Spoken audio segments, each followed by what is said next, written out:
Bonjour tout le monde, bienvenue dans une nouvelle vidéo. Aujourd'hui, on va faire le preview de la saison 2022-2023 des Stars de Dallas.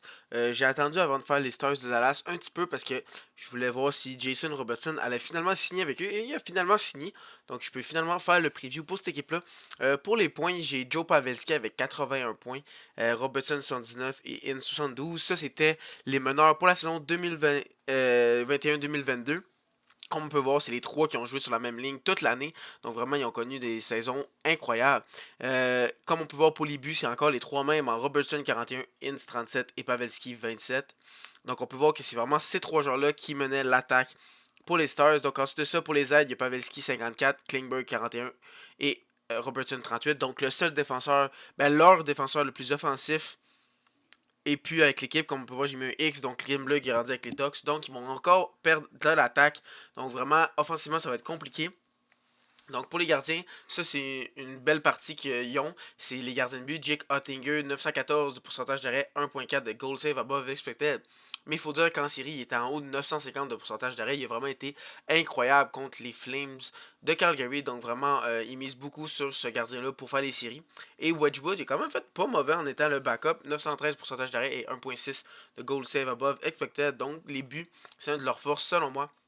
C'est ça l'équipe, qu'est-ce qu'ils ont fait la saison passée? Ils ont fini 98 points, donc 46 victoires. Ils ont fini 4e de la centrale et 15e de la Ligue nationale. Ils ont fait les séries. Ils ont perdu en première ronde contre les Flames en 7 matchs, mais ils ont eu une bonne bataille, surtout à cause d'Ottinger. Mais on a vu qu'il était beaucoup outplayed. Et les unités spéciales, c'est quand même pas si pire, mais ça pourrait vraiment être mieux, surtout en désavantages numériques. Avantages numériques sont 11e avec 22.4. Désavantages numériques 79%, 19e de la Ligue. Donc vraiment le désavantage numérique à améliorer. Surtout si tu combines avec le fait que pour les buts pour sont 233 buts pour et 21e de la ligue, c'est vraiment mauvais, ils ont vraiment de la misère à marquer. Et quand tu vois qu'ils sont 11e en avantage numérique, puis qu'ils tombent 21e pour les buts pour, on voit qu'à 5 contre 5, il y a beaucoup de problèmes à marquer des buts. Et pour les buts contre, ils sont 14e, 244. Donc on peut voir qu'ils ont accordé plus de buts qu'en ont marqué. Donc vraiment, il y a un problème avec les Stars. Puis on peut voir que c'est vraiment juste le premier trio qui était vraiment le cœur de cette attaque-là. Après ça, ça disparaissait. Là. Il y avait Ben et Seguin qui décevaient. Après ça, ça a juste disparu. Il n'y avait pas de deuxième ligne qui pouvait les aider. Donc ça va être quelque chose à améliorer. Le staff, Jim Neal, le DG et le head coach Peter DeBoer. Les départs qu'ils ont eu cette année, il y a eu John Klimberg, comme je l'ai parlé un peu plus tôt, et Alexander Radulov qui est parti en Russie jouer pour la KHL. Donc ça, c'est deux pertes qui ont remplacé par Mason Marchman. Je trouve que c'est une amélioration sur Alexander Radulov, mais on va voir. Parce que Marchman, c'est sa première saison qui éclate, qui joue autant bien. On savait pas c'était qui, on s'attendait pas à ça. Puis peut-être que c'est le fait qu'il jouait avec les Panthers de la Floride, ça peut peut-être jouer sur le fait qu'il y a eu des aussi bonnes stats. Et ils sont allés chercher dans la transaction avec les Rangers Nils Lundqvist pour remplacer Klingberg dans un certain cas. Mais selon moi, ça c'est un downgrade. Mais Lundqvist, il est plus jeune.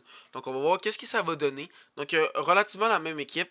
Mais si on voit l'alignement partant que moi je prévois que les Stars vont avoir, c'est le premier trio de Jason Robertson, Ruby Hintz et Joe Pavelski. Le même trio que d'habitude, il va être encore vraiment, vraiment fort. Puis c'est la raison pourquoi ça se peut qu'il fasse les séries. Deuxième trio, il y a Mason Marchman, Tyler Seguin et Jamie Benn. Un très bon deuxième trio si Seguin et Ben sont capables de revenir à leur forme. Mais la saison passée, ça a été très décevant. Troisième trio de Joel Kirivanta. J'ai mis Logan Stankoven, mais je ne sais pas s'il va faire l'équipe.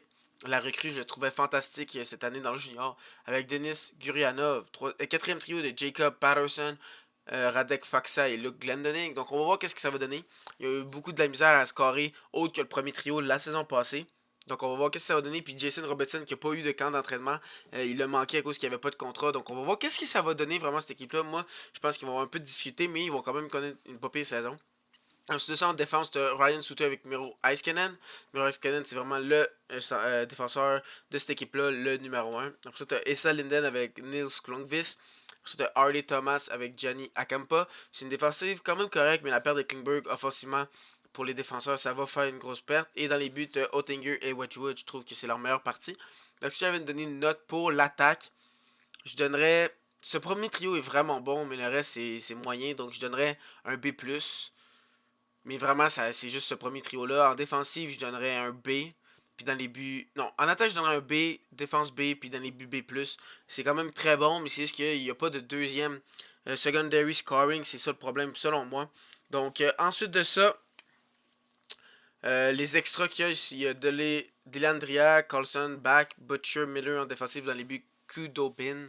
Et les recrues qui pourraient faire l'équipe, il y a aussi Wyatt Johnson et Maverick Book, deux attaquants fantastiques. Mais je pense pas qu'ils vont faire l'équipe. Je pense pas qu'il y a trois nouveaux joueurs comme ça qui vont faire l'équipe. Mais je pense qu'il y en a un des trois qui va le faire, puisque les trois ils étaient vraiment, vraiment bons. C'était peut-être même trois des meilleurs joueurs juniors la saison passée, comme Stan Coven qui a gagné le titre du meilleur joueur de la Ligue canadienne la saison passée. Donc mes prédictions pour les points, je vois Robertson avoir 90 points, donc 45 passes, et Pavelski avoir 50 passes. Donc vraiment, je vois encore ce premier trio-là de Hintz, Robertson et Pavelski être dominant.